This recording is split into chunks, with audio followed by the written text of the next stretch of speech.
올해 우리 교회 중요한 기도 제목 가운데 한 가지가요, 바로 다음 세대를 세우는 교회가 되게 하소서라고 이렇게 표어로 이렇게 붙여놨습니다. 다음 세대를 세우는 것이 우리 교회 정말로 중요한 과제이고 목표인데요. 다음 세대를 세우기 위해서 헌신하시는 모든 교사 선생님들께 하나님의 풍성한 위로와 은혜가 함께 하시기를 축복합니다. 예전에 그 헨리 아담스라는 사람이요, 이런 말을 했습니다. 스승은 영원까지 영향을 미친다. 그리고 그 영향이 어디서 끝날지는 스승 자신도 알 수가 없다라는 그런 이야기를 했습니다. 그러니까 스승의 영향력이 어디까지 미치게 될지 스승 본인도 알지 못한다라는 거죠. 그만큼 선생님, 스승님의 그 영향력이 굉장히 크고 중요하다라고 이야기할 수가 있습니다.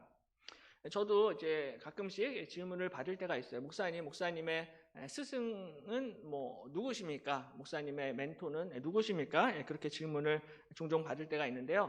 저는 이제 개인적으로 그 영국의, 지금은 이제 소천하셨습니다. 소천하신 영국의 설교자인 마틴 로이드 존스 목사님을 로이드 존스 목사님의 영향을 굉장히 많이 받았고요. 또 그분의 또 설교집과 또 그 하나님 중심, 그리고 철저히 성경 중심적인 설교에 의해서 굉장히 큰 은혜와 또 감동과 영향을 많이 받았습니다.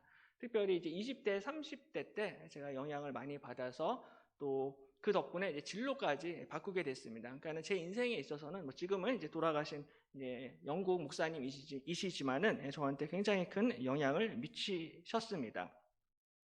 근데 오늘 본문에 나타난 이 디모데도 역시 젊은 목회자였습니다. 이 젊은 디모데에게도 이런 스승이 있었는데요. 바로 사도 바울입니다. 디모데후서는 바로 이 사도 바울이 자신의 믿음의 아들, 믿음의 제자인 디모데를 생각하면서 디모데에게 보낸 유언적 편지, 유언적 서신이다라고 이렇게 이야기할 수가 있습니다.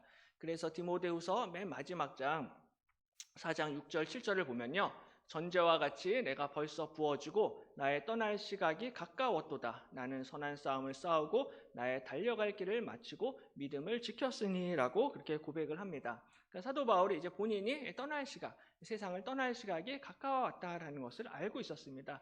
본인이 일평생 선한 싸움을 싸우고 달려갈 길을 마칠 때가 되었다라는 것도 알고 있었습니다. 바로 이렇게 인생의 마지막을 앞두고 자신의 가장 사랑하는 믿음의 아들, 믿음의 제자인 디모데에게 이 디모데후서 편지를 보내서 마지막 자신의 유언과 같은 메시지를 전달을 하고 있는데요. 바로 오늘 본문 말씀을 살펴보면서 어떠한 메시지를 전해 주었는지 함께 같이 나누기를 원합니다. 이 당시에 사도 바울이요, 로마의 감옥에 갇혀 있었습니다. 이 감옥 안에서 자신의 인생을 마무리하는 그러한 상황 가운데 있었는데, 그때 이 사도 바울에게 생각이 났던 한 사람이 바로 디모데입니다. 4절에 보면요, 내 눈물을 생각하여 너 보기를 원함은 내 기쁨이 가득하게 하려 함이니라고 이렇게 말씀을 하고 있습니다. 바울이 이 감옥에서 내 눈물을 생각했다. 그러니까 디모데의 눈물을 생각을 했고요. 또한 디모데 보기를 원했다라고 말씀을 합니다. 그러니까는 이 말씀은 사실은 사도 바울의 그 인간적인 면모가 굉장히 잘 나타나는 말씀이다라고 할 수가 있습니다. 그러니까 우리가 생각할 때는 사도 바울이 항상 성령 충만하고 교리적으로나 성품적으로나 완전히 완벽한 그런 사람이다라고 생각을 할 수가 있는데, 물론 완벽한 사람이긴 하지만은 그에게도 너무나 인간적인 면모가 있었습니다. 자신의 인생을 마무리하면서 감옥에서 혼자 굉장히 많이 또 힘들고 외로웠을 것입니다. 근데 그때 생각이 났던 사람이 믿음의 아들, 믿음의 제자인 디모데였습니다. 디모데, 너를 보면은 나의 기쁨이 충만하게 될 것 같다라고 말씀합니다. 디모데는 바울에게 기쁨을 주는 믿음의 아들이었습니다. 그래서 로마의 감옥에서 바울은 디모데의 눈물을 기억했습니다. 디모데가 자신을 위해서 흘렸던 그 눈물을 회상을 하면서 자신을 영적인 스승으로, 아버지로 따랐던 이 디모데의 그 사랑스러운 모습이 기억이 났습니다. 바울의 이러한 말씀을 보면은 이 디모데라는 이 사람이 굉장히 좀 정이 많고 또 눈물도 많았던 그런 사람인 것을 우리에게 보여주고 있습니다. 그래서 이 디모데는 바울을 굉장히 영적으로, 감정적으로 많이 의지했습니다. 근데 문제는 디모데가 그렇게 많이 의지했던 사도 바울이 이제 곧 이 세상을 떠날 날이 가까이 왔습니다. 디모데도 이러한 상황을 알고 있었고요. 그래서 많이 또 걱정이 되었고요. 또 두려워했고 또 낙심하고 있었습니다. 믿음의 아버지인 바울이 이제 세상을 떠나게 되면은 이제 나는 어떻게 하나? 내 목회는 어떻게 되는 것인가? 나는 교회를 어떻게 이끌어야 하는가라고 막막했을 것입니다. 바로 바울은 디모데의 이러한 마음을 잘 알고 있었습니다. 그래서 자신은 비록 감옥에 갇혀 있을지라도 곧 죽게 될지라도 디모데에게 다시 한번 내가 격려의 인사, 격려의 말씀을 전해야겠다라고 생각을 하면서 오늘 본문 6절에 이렇게 이야기합니다. 그러므로 내가 나의 안수함으로 내 속에 있는 하나님의 은사를 다시 부릴 듯 하게 하기 위하여 너로 생각하게 하노니라고 말씀을 합니다. 그러니까 바울은 디모데 안에 하나님의 은사가 있다라고 말씀합니다. 근데 이 은사가 다시 부릴 듯 일어나게 하기 위해서 너로 생각하게 한다 말씀합니다. 디모데 안에 하나님의 은사가 있었습니다. 하나님이 디모데에게 은사를 주셨는데 어떠한 은사를 주셨는지 우리가 디모데전서 4장에 보면 이렇게 말씀합니다. 내가 이를 때까지 읽는 것과 권하는 것과 가르치는 것에 전념하라. 내 속에 있는 은사 곧 장로의 회에서 안수 받을 때에 예언을 통하여 받은 것을 가볍게 여기지 말며라고 말씀을 합니다. 그러니까는 예전에 디모데가 장로의 회에서 안수를 받을 때 그때 하나님께서 디모데에게 은사를 주셨습니다. 요새도 우리 목사님들이나 장로님들이 안수를 통해서 이렇게 세워지게 되는데요. 디모데도 역시 안수를 통해서 세움을 받게 되는데 그때 하나님이 디모데에게 은사를 허락해 주십니다. 근데 그 은사는 읽는 것과 권하는 것과 가르치는 것에 전념하라. 바로 읽는 것, 권하는 것, 가르치는 이런 은사를 하나님이 디모데에게 허락을 해 주셨습니다.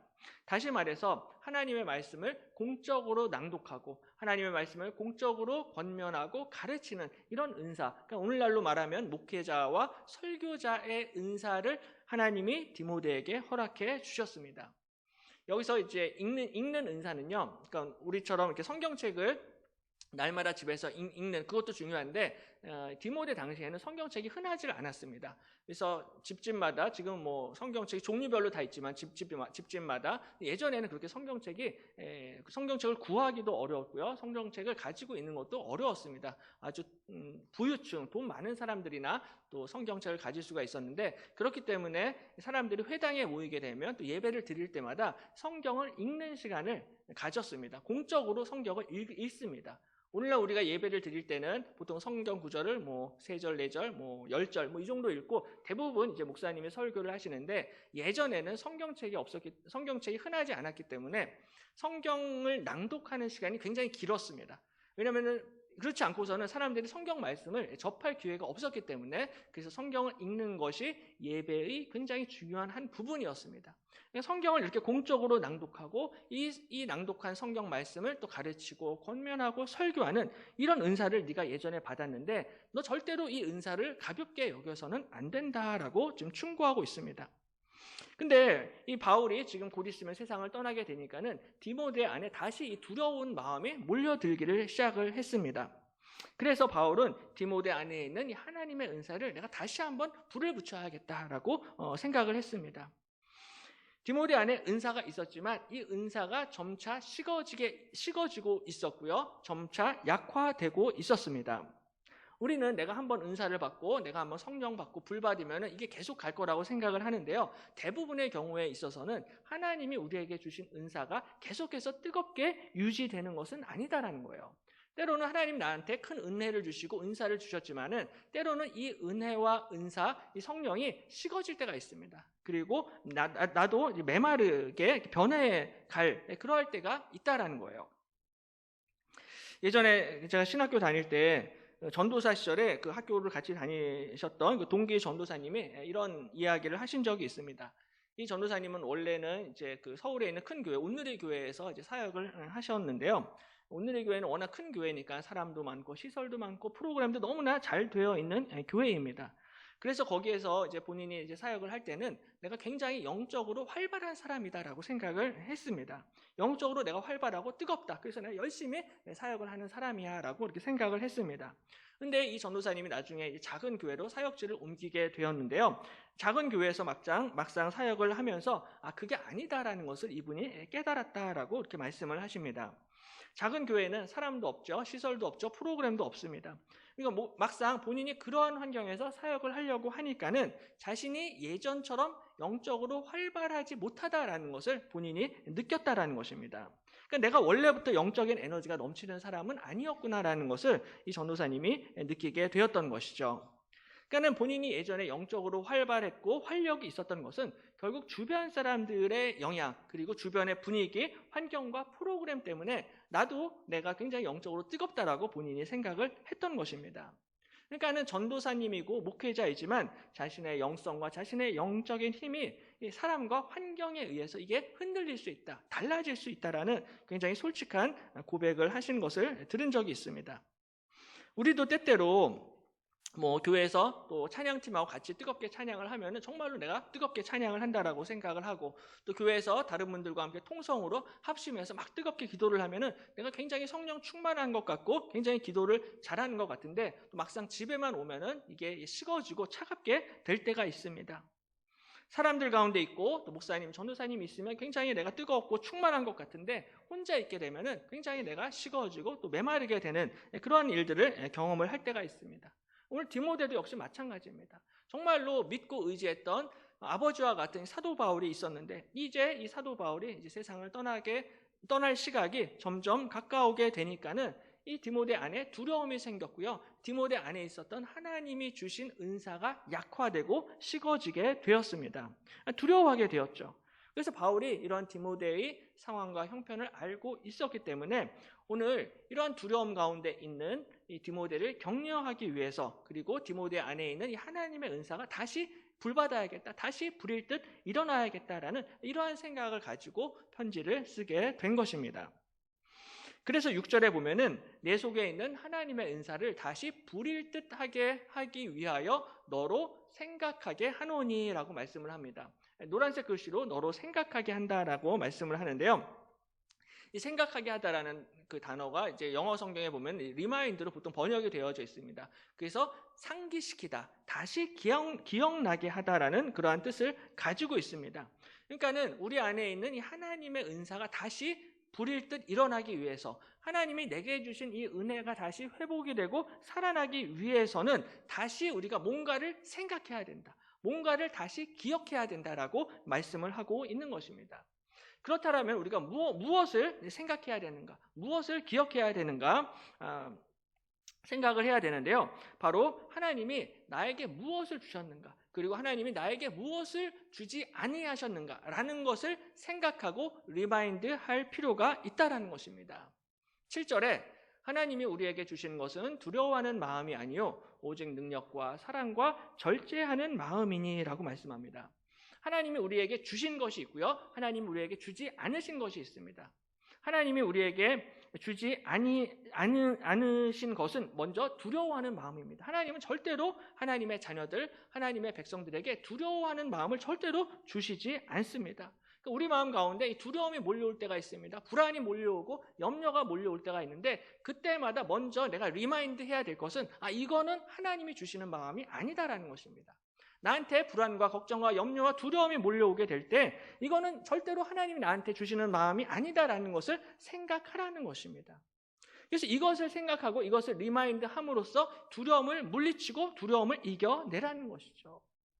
인생을 살면서 당연히 두려움이 몰려올 때가 있고요, 미래가 걱정이 될 때가 있습니다. 시험이 한 달 남았는데 어떻게 될까? 과연 대학에 갈 수는 있을까? 올해는 취직하고 결혼할 수 있을까? 통장 잔고가 이제 바닥에 보이는데 내 노후는 어떻게 될 것인가? 염려하고 걱정하고 두려울 때가 있습니다. 때로는 사람들이 무서워질 때가 있고요, 또 때로는 세상에 대한 두려움에 우리가 사로잡힐 때도 있습니다. 하지만 오늘 예수님께서는 절대로 세상과 사람을 두려워하지 말라 말씀하십니다. 오직 한 분만 두려워하라 라고 말씀을 하시는데요. 누가복음 12장 4절 5절을 우리 한 목소리로 같이 읽겠습니다. 내가 내 친구 너희에게 말하노니 몸을 죽이고 그 후에는 능히 더 못하는 자들을 두려워하지 말라.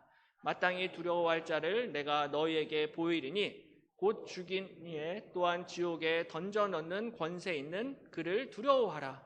내가 참으로 너희에게 이르노니 그를 두려워하라. 아멘.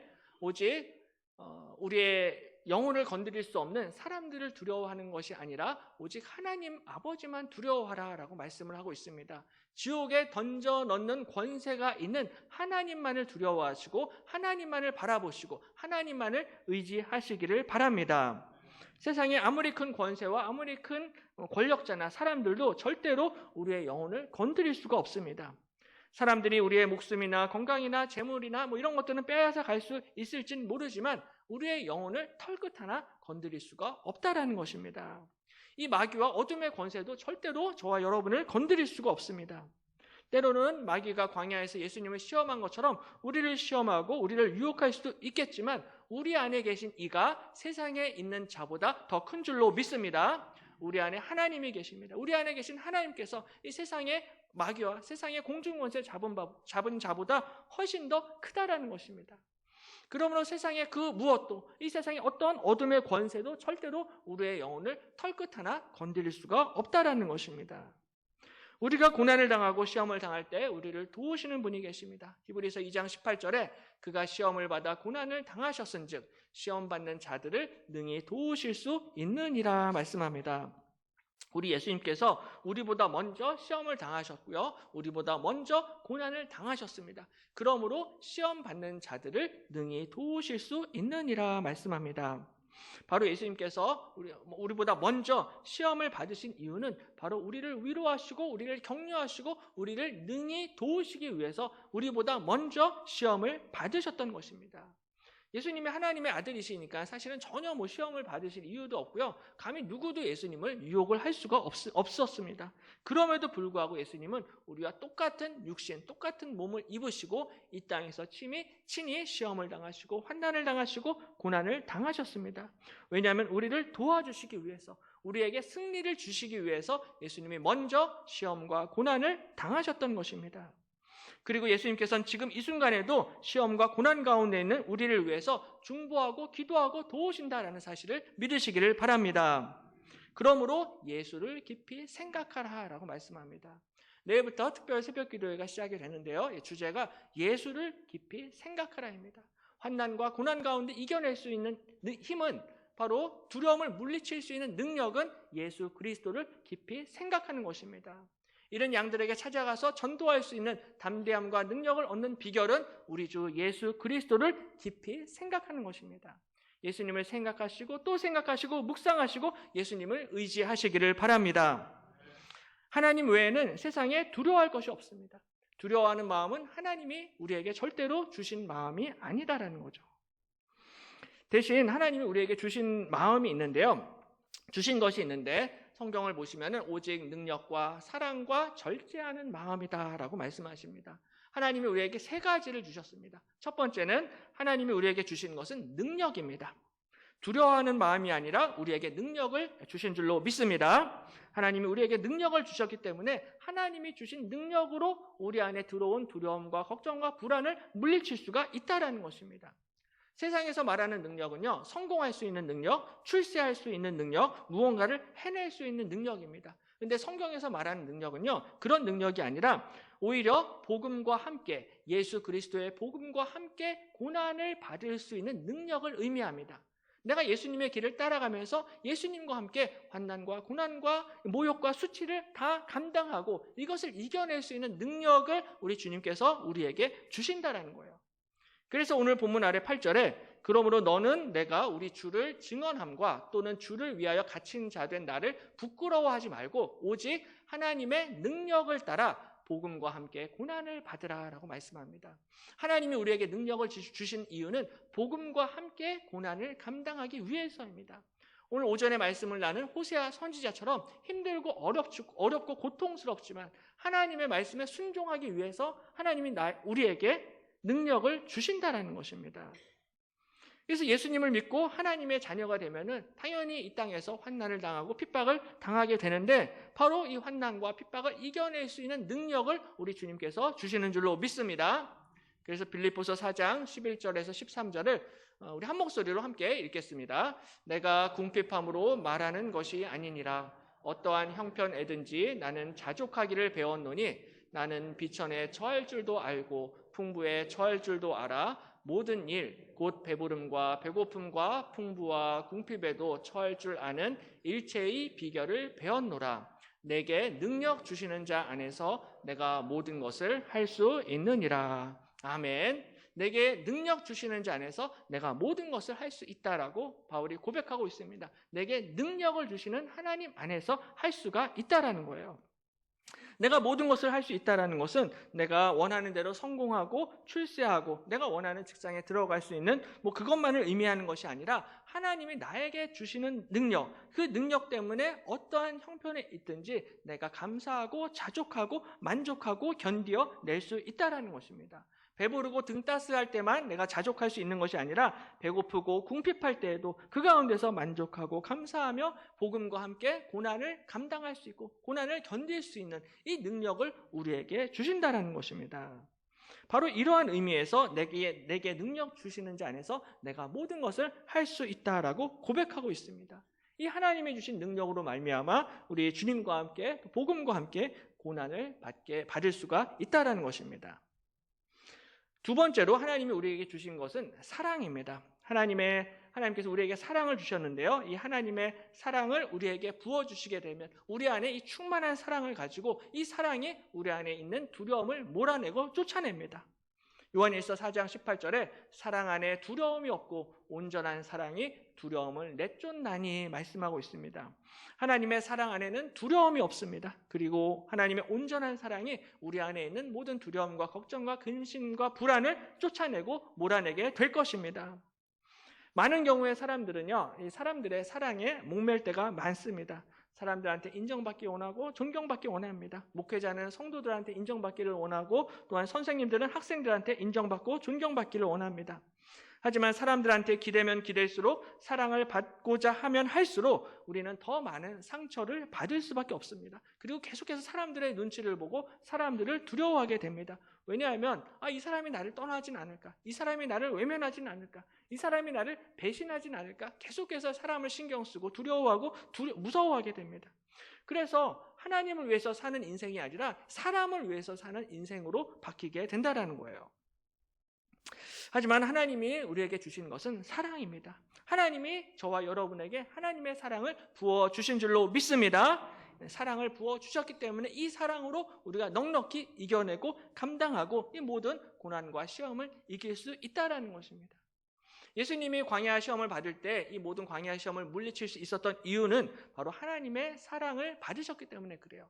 마태복음 3장 17절에 하늘로부터 소리가 있어 말씀하시되 이는 내 사랑하는 아들이요 내 기뻐하는 자라 하시니라. 이 말씀을 들으신 이후에 광야에서 시험을 받으시고 모든 시험을 이겨내십니다.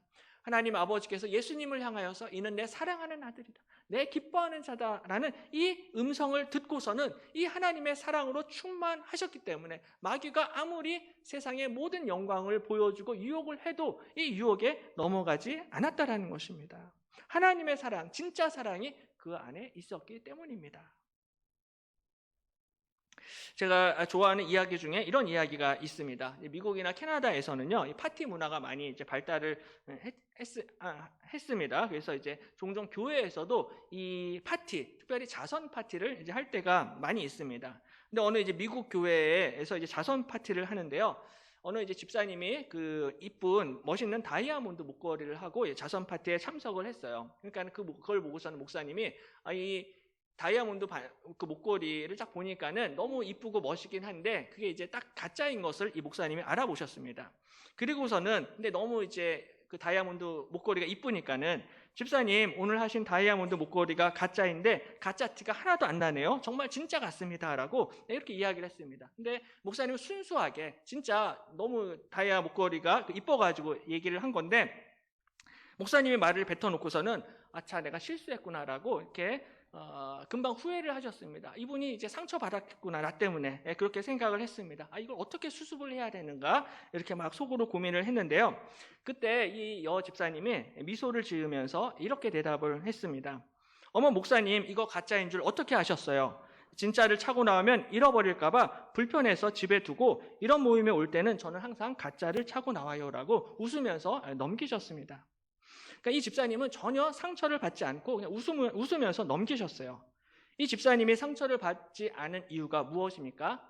그 이유는 집에 진짜가 있었기 때문에 그래요. 진짜를 가지고 있는 사람들은요, 사람들이 옆에서 뭔 말을 하든지 크게 신경 쓰지 않고 상처받지 않습니다. 정말로 진짜 다이아몬드 목걸이가 있었기 때문에 전혀 열등감을 가질 필요도 없고요, 상처를 받을 이유도 없다라는 거예요. 그러니까 진짜 하나님의 사랑을 소유한 사람들은요, 세상에서 주눅들지 않고 세상에서 쉽게 사람들한테 상처받지 않는다라는 것입니다. 그러니까 하나님의 자녀들도 마찬가지죠. 정말로 내 안에 하나님의 사랑이 있으면 절대 쉽게 교회에서 상처받지 않습니다. 내 안에 진짜 하나님의 자녀됨의 확신이 있으면 누가 무슨 말을 하든지 두려워하지 않습니다.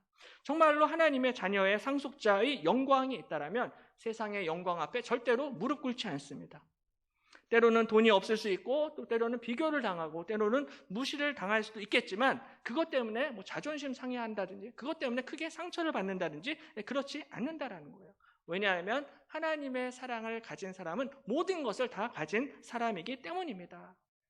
바로 이 놀라운 충만한 하나님의 사랑을 경험하시는 저와 여러분이 되시기를 바랍니다. 하나님의 사랑은 두려움을 물리치고요, 모든 것들을 이겨낼 수 있는 능력이 있습니다. 마지막 세 번째로 하나님이 주신 것은요, 절제하는 마음입니다. 절제하는 마음을 우리에게 주셨는데요, 영어 성경에 보면 셀프 컨트롤로 이렇게 번역을 하고 있습니다. 그러니까는 스스로를 통제하는 이런 능력, 이런 마음을 우리에게 주셨습니다. 그러니까 우리 안에 이 두려움이 몰려올 때, 염려가 몰려올 때 하나님이 우리에게 주시는 것은 절제하는 마음입니다. 그러니까 이 두려움조차도 내가 통제할 수가 있습니다. 내가 이것을 다스리고 통제하고 이것을 컨트롤할 수 있다라는 바로 이러한 능력, 이러한 마음을 우리에게 주셨습니다. 그래서 그 갈라디아서에서 보면요, 이 절제하는 마음이 성령의 열매 가운데 9가지 열매 가운데 한 가지로 이렇게 소개를 하고 있습니다. 갈라디아서 5장 22절에 오직 성령의 열매는 사랑과 희락과 화평과 오래 참음과 자비와 양선과 충성과 온유와 절제니 이 같은 것을 금지할 법이 없느니라 말씀합니다. 바로 이 9가지 열매 중에서 마지막 열매가 노란색 절제입니다. 따라서 아무나 절제를 할 수 있는 것이 아니라 오직 성령 받은 사람들만이, 성령의 인도하심을 받는 사람들만이 바로 절제하는 마음을 하나님이 주시는 줄로 믿습니다. 그러므로 성령으로 충만한 사람들은 아무리 두려운 일이 생겨도 이 두려움 앞에 굴복하지 않고 이 두려움을 내가 통제하고 다스릴 수가 있습니다. 때론 너무나 화가 치밀어도 성령 충만한 사람들은 이 분노를 내가 컨트롤할 수가 있습니다. 분노를 막 쏟아내는 것이 아니라 하나님이 나에게 절제하는 마음을 주셨기 때문에 이 분노를 내가 다스릴 수가 있습니다. 때론 내가 저 사람이 너무나 싫고 미운데 이 미운 마음이 내 안에 들어온다 할지라도 자신의 이 미워하는 마음을 스스로 컨트롤하고 절제할 수 있게 된다는 거예요. 이것이 바로 성령의 놀라운 은사입니다. 사람으로서는 할 수 없는 것을 우리 하나님이 하시는 줄로 믿습니다. 바로 하나님이 우리에게 이런 절제하는 마음을 주셨습니다. 그래서 우리는 보통 성령이 충만하다라고 이야기하면은 감정적으로 뜨거워져야 된다, 뭔가 충만해야 된다라고 생각을 합니다. 성령으로 충만한다라는 것은, 근데 물론 이제 틀린 말은 아닙니다. 성령께서 우리 가운데 임하시면 감정적으로 당연히 뜨거워지고 충만해집니다.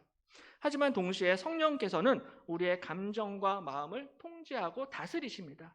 그래서 우리 안에 두려움과 걱정과 염려가 몰려오게 될 때 이 부정적인 감정들을 잘 절제하고 컨트롤하고 다스릴 수 있는 능력까지도 우리 하나님이 주시는 줄로 믿습니다.